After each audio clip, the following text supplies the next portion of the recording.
Now, I know you've said in other interviews that Ghana's more expensive than what people think, and that it can take 2 to 5 years to settle as an entrepreneur.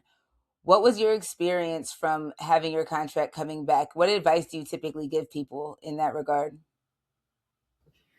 Well, I usually tell people they should have at least have like a year's living expenses before you make the move, because what people often don't realize is that Ghana landlords often ask for a year rent up front.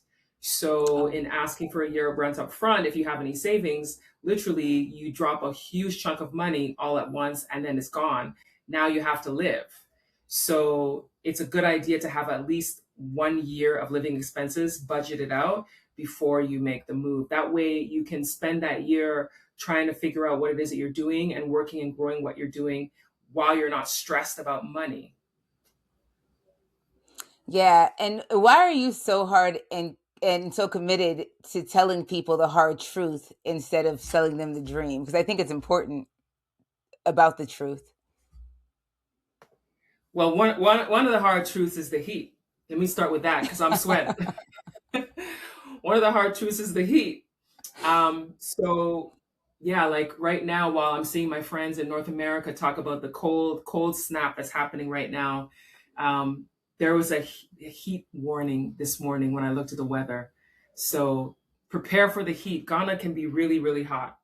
But I'm really committed. I'm really committed in sharing with people what the realities are, because I don't want people to fail. I want people to not feel like they're the only ones going through whatever challenges that they're going through, and to understand the immigrant experience. Because literally, you're an immigrant. Even though you may be a person of African descent, you're a Black person, you're moving to a Black country, you're amongst your Black people, and you might feel like, wow, I'm here, I'm amongst my people, it's going to be easy, I don't have to worry about anything. But the reality is, there's cultural adjustments, and also um, you are an immigrant. People use the term expat sometimes, but you literally are going through what immigrants go through when they move to your country.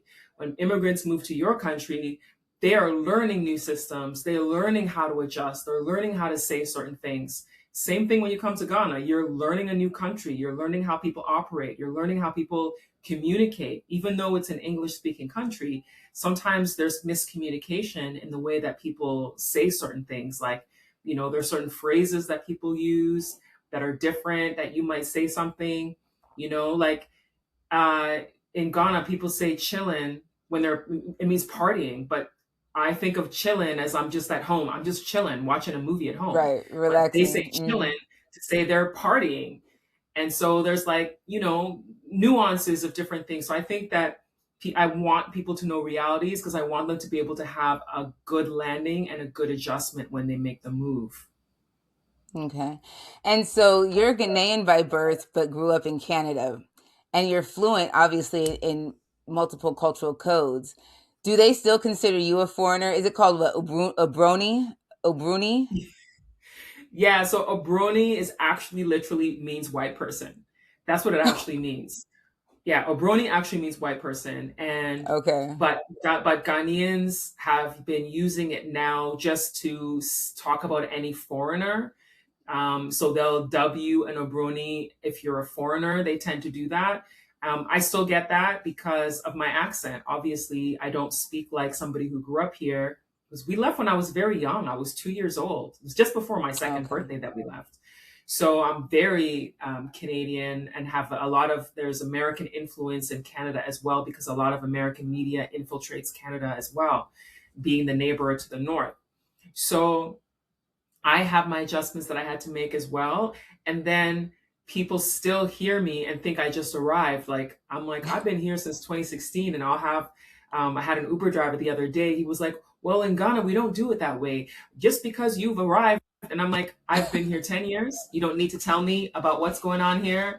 I know what's happening here. And then he's like, oh, I thought you just came. The way you speak is like you're not from here. So I still get that whole foreign vibe on a regular basis from people. So you have to adjust, and that's one thing I learned was this is what my parents went through moving to Canada, because constantly people were always like, where are you from? Are you from here? Even though they've been living in the country for so long, where are you from? Where are you from? You know, and sometimes my mom would be like, oh, I've been living here longer than this person, but they feel like I'm the newcomer because of the accent. So, yeah.